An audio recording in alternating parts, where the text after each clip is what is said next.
Let's talk about genes and sport performance. As you may see in this picture, this is Olympic final and it dominated by black athletes.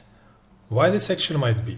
This is actually Usain Bolt and all his friends are dark complexion athletes. I think this is familiar picture for many of you.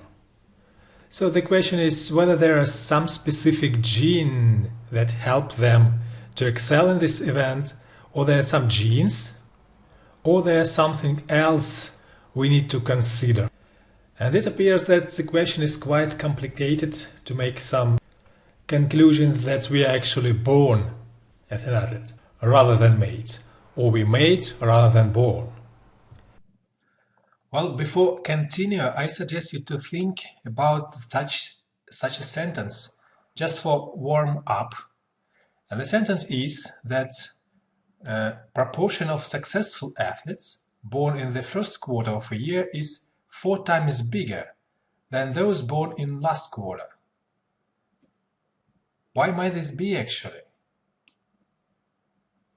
Since first quarter is January, February and March, and it appears that those athletes who born in January, February and March, they are more successful than those who were born in December, November or October.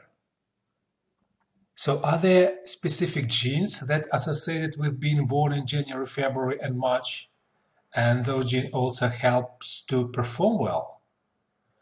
Or being born in winter makes their body more stronger to environmental influences and hence affect their growth and development? Or whether there is something else? When you think about this, consider yourself as being a coach.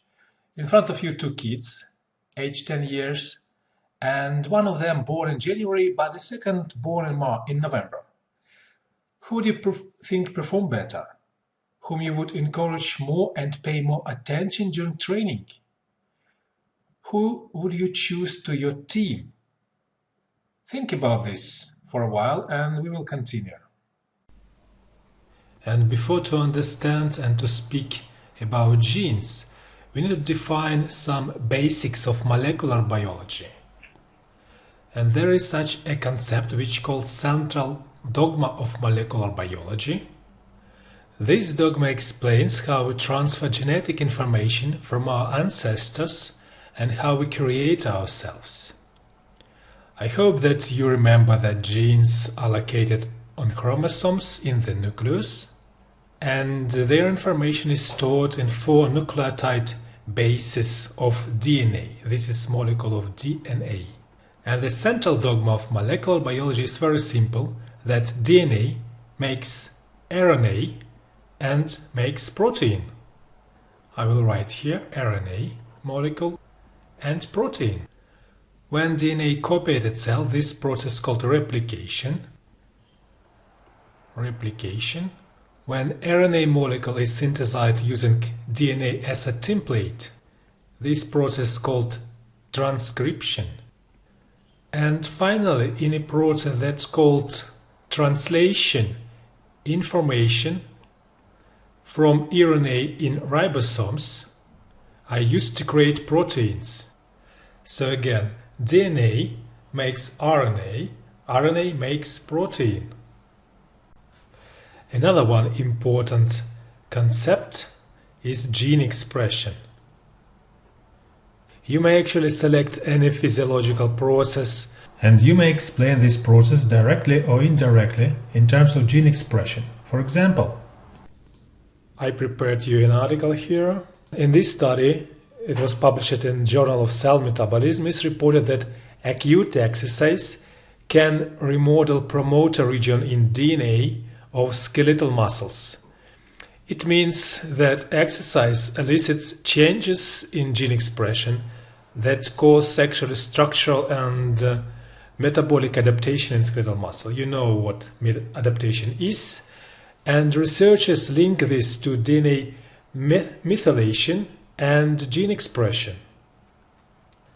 So you may see that such a fundamental concept in exercise physiology as muscle adaptation refers to gene expression. So what does this mean actually? Gene expression is a process when the information from the gene is used to synthesize structural products, and structural product of gene is RNA, yes, and proteins. And when biologists say a gene is expressed, they mean the gene is active and synthesize its products. You may think of gene expression as an implementation of action that cells have, an active synthesis of gene products like RNA or proteins.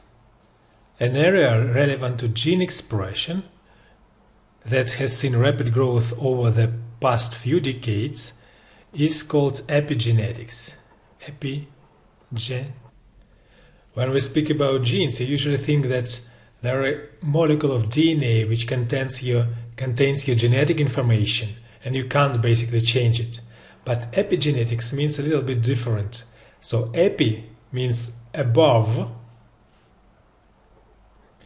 and this is cellular material. This is a cell, epi, that sits on the top or above your genome. And it controls how your gene is expressed.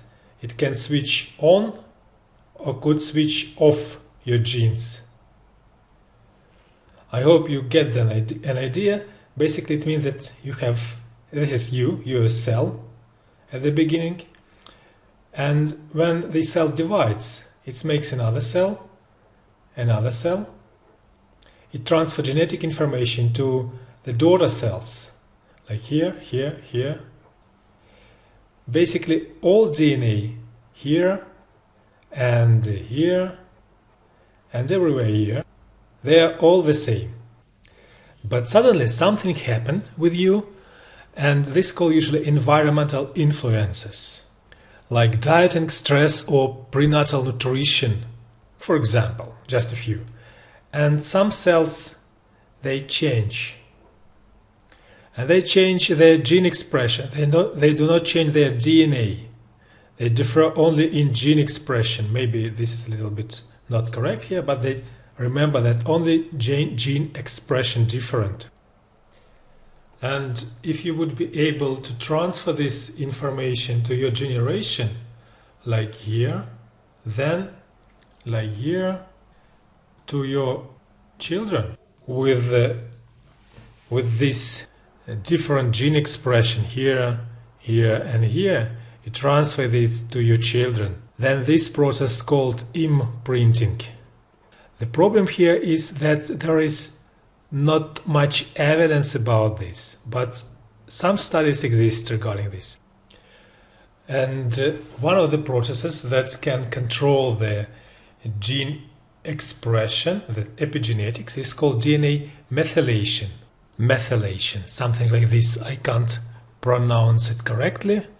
This is mechanism of epigenetic regulation of gene expression. And methyl group is a basic unit of organic chemistry, one carbon atom attached to 3 hydrogen atoms. This is basically our gene. And you may see those dots which refer to methyl group. And methylation is a process when this methyl group is attached to a specific DNA sequence in a gene promoter region, like here, for example. A process called this is DNA methylation. It makes silent this gene, basically switch it off. Switch off because it prevents gene transcription. No gene transcription here. Conversely, when this gene promoter is not methylated, like for example here, this spot, no methylation here, the gene is not silent and switch on. How we could switch off or switch on our genes? They usually switch off and switch on as a consequence of an environment influence. There is evidence that mother-infant interaction could change this gene expression, your prenatal experience, some traumas. There are actually not many studies regarding environmental influence on your gene expression. Gene expression.